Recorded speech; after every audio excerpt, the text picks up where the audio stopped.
Moi qui fus un esclave, tu as la meilleure éducation. Je suis seulement ce que Dieu m'a fait. Pour la terre-mère, pour la reine-mère, pour les Est, ouais. Soyez internationaux. Dans les combinons, on move on. On met à l'espoir.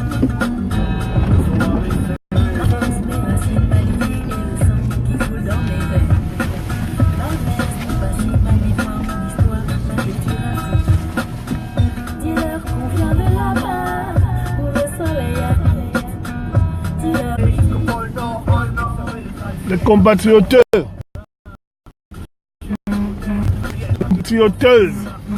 les compatriotards, les compatriotesses, les combattants gabonais. Bonjour, bonjour. Et ceux qui sont là, et ceux qui seront là, et ceux qui ne sont jamais là. C'est un petit live que j'ai appelé Sur la route, que je fais tous les samedis et tous les dimanches matin à 13h plus pour un peu éclairer les consciences de notre pays. Donc nous sommes à notre 6e mois ou 7e mois de résistance. Et bien sûr, les personnes sont toujours fatiguées, les gens sont là en train d'être embrouillés, les gens sont en train de perdre leurs offres, les gens sont en train de ne pas savoir pourquoi ils font ce qu'ils sont en train de faire. Donc il va falloir qu'à chaque fois,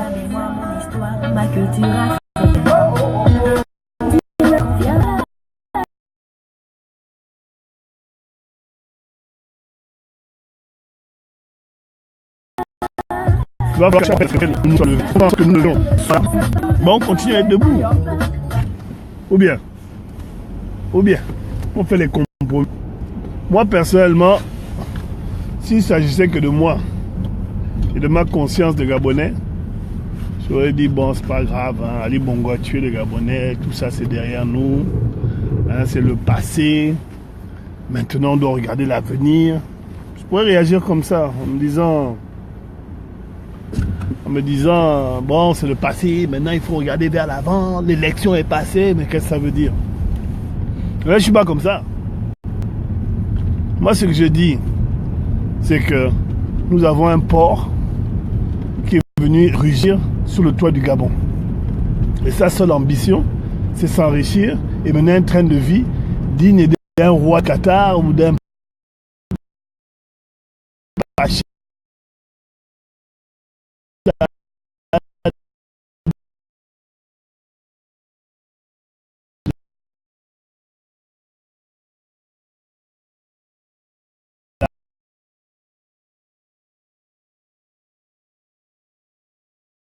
Ma fille,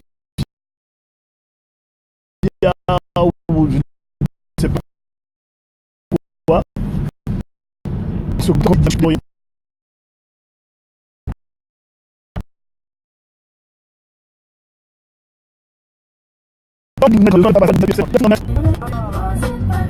ce qu'il est en train de faire. Alors, est-ce qu'on se laisse faire? Est-ce qu'on va dans la direction? Et ce que je dis aux gens, que le combat qu'on mène, ce n'est pas un combat politique à la base, c'est un combat patriotique. Comment est-ce qu'on fait pour sauver ce qui reste de ce que nous sommes? Parce que pendant 50 ans, ces gens-là se sont armés pour nous déshumaniser, faire des Gabonais une espèce de petits rigolos avec beaucoup d'argent qu'ils ne voient même pas et qui vont passer leur vie à flâner dans les rues parisiennes en prenant des bouteilles à 300, 400 $ dans les boîtes de nuit et montrer qu'ils sont des Gabonais. C'est tout ce qu'on a su créer. Sinon, en 50 ans, le pays n'a pas avancé. Donc, on vous redit à chaque fois la même chose. Ne perdez pas le sens ni la direction. Gardez votre raison avec vous. Ne soyez pas perturbés par les petits trucs là. Oh, en ce moment, le truc qui irrite la toile, ce sont les législatives. Législative ou pas, je ne pose même pas la question. Parce que je suis un apprenti politicien. Et ce n'est pas mon métier. Mais ça finira par devenir mon métier parce que ce que je fais aujourd'hui, c'est m'occuper des choses de mon pays. La question de tout le monde, c'est pas aller aux législatives. Mais quand on essaie de garder un bon sens, on a une réponse qui est claire face à cette situation. Elle est claire. Comment est-ce qu'on va faire pour représenter notre pays au Parlement? Mais comment est-ce qu'on va aller dans un Parlement où le président a été reconnu comme étant illégal, illégitime et pas valable? C'est ça notre problème. Ce sont des questions existentielles à partir duquel on saura si notre pays mérite d'exister ou pas. Donc c'est ça le truc qui agite la toile aujourd'hui. Est-ce qu'on va aller aux législatives? Qu'est-ce que nous, les leaders d'opinion underground, les renégats, nous pensons? Qu'est-ce que moi je pense? Moi je pense que nous sommes dans une guerre patriotique pour reconstruire le pays, essayer de reconstruire le mental des Gabonais, que les Gabonais puissent savoir quoi ils sont et dans quoi est-ce qu'ils vont aller. Et nous pensons, mais comment est-ce que nous allons aller aux élections législatives à dire que le gars qui est là, il s'appelle Ali Bongo Ndiba, est un sans-papier, un assassin, un voleur, un menteur, un gars qui pue le 8 ans et plus, sans que personne ne vienne dire au papa, ça se passe pas comme ça. Comment est-ce qu'on fait ça? Et c'est ça basiquement notre problème. Comment est-ce qu'on va se lever dans l'Assemblée nationale lorsque lui va rentrer? Les questions qu'on se pose.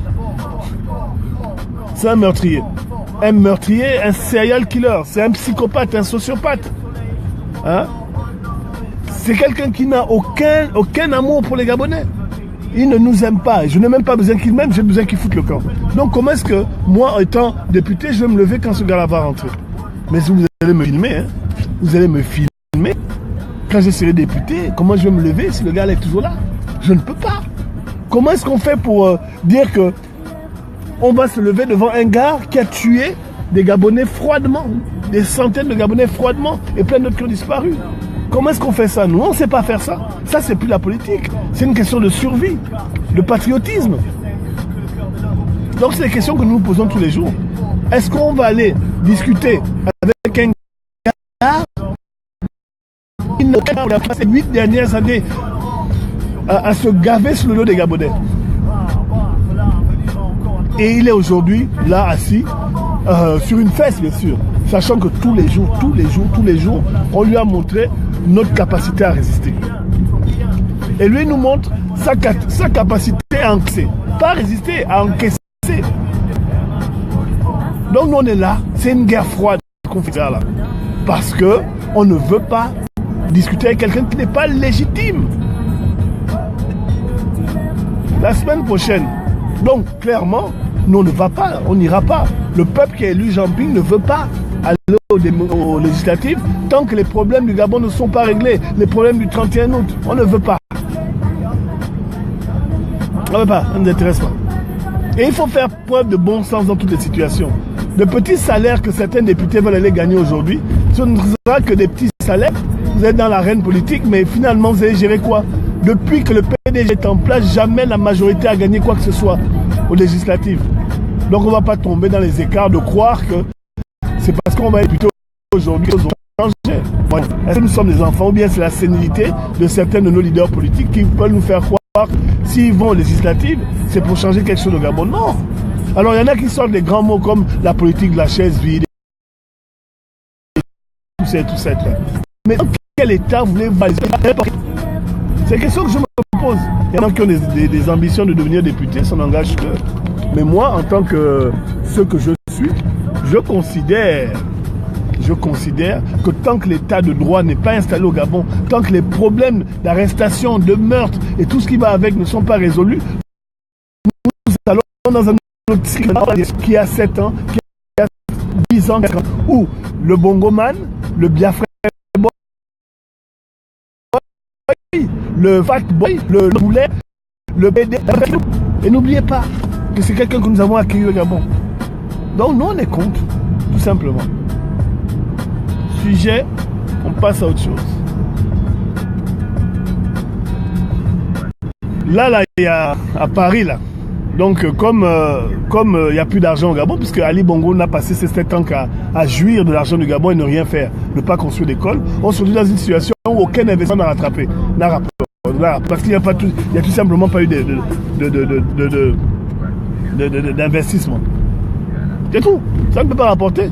Regardez-moi la canne bourricote qu'il a créée. Moi, c'est la question que je pose aux gens qui ont fait les selfies de la canne là. On est où aujourd'hui? Est-ce que le Canada va rapporter au Gabonais? Est-ce que l'argent est rentré dans vous avez fait la canne de handball, la canne de football, la canne des cannes.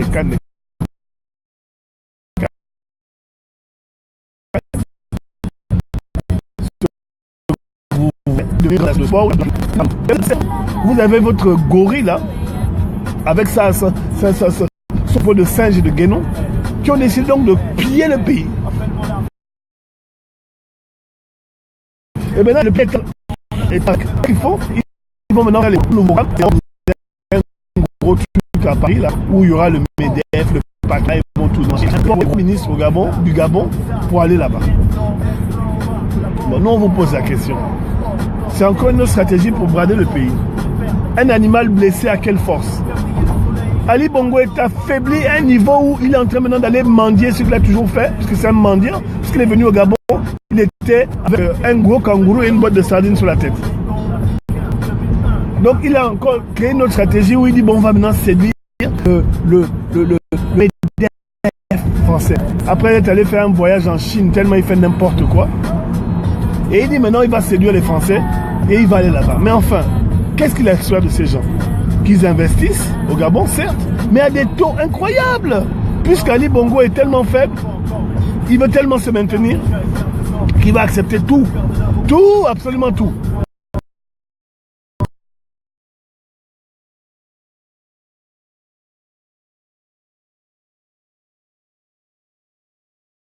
C'est exactement ça. Et du FMI, tous les gens qui vont prêter de l'argent, le principe de la personne qui prête, c'est qu'il prête au taux le plus élevé. Et le principe de la personne qui emprunte, il essaie de lutter pour avoir le taux le plus bas, de manière à ce que sa capacité de remboursement ne soit pas trop étiole. Le chèque qui est faible, qui donne l'argent. On te dit on prête l'argent à 50%.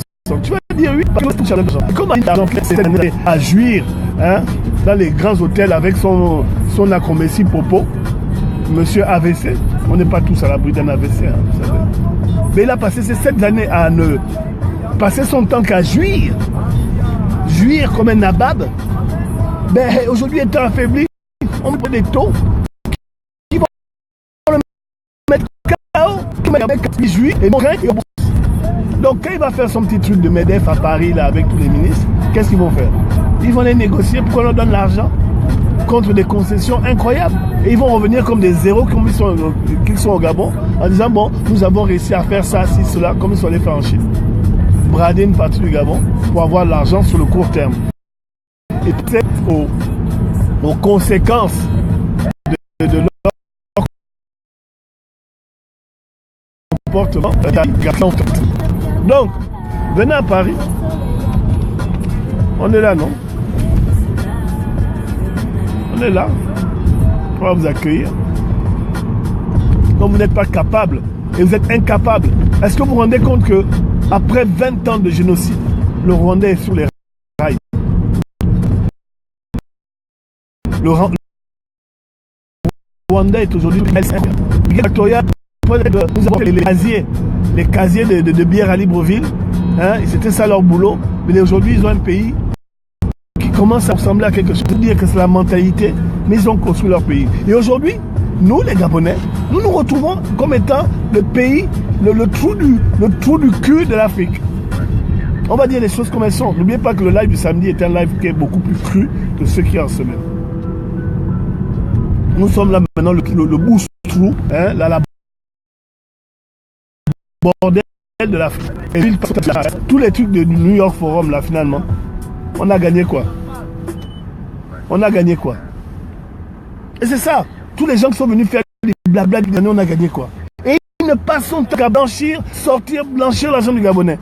Et tu as des gens comme les Martin Boguma qui sont les tout puissants, ou les Pianga qui sont les tout puissants.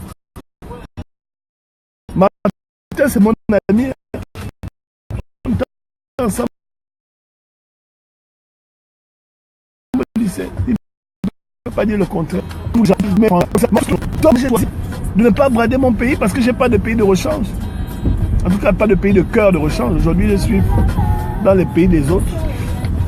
Je les sers. Mais j'ai décidé de me battre pour mon pays. Et j'appelle le petit frère là à rester dit, parce que ça ne sert à rien de faire le jeu du tortureur, du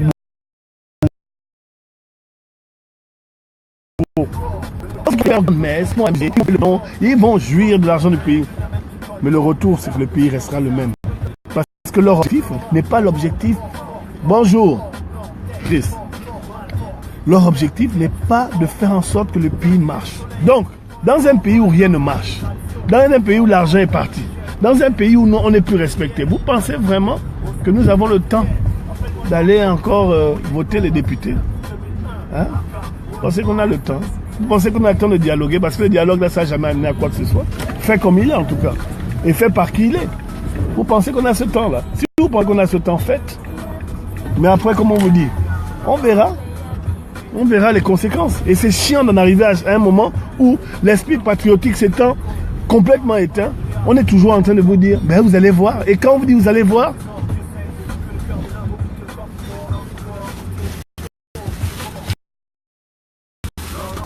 quand on dit vous allez voir que ça vous amènera nulle part, et bien à chaque fois on a raison.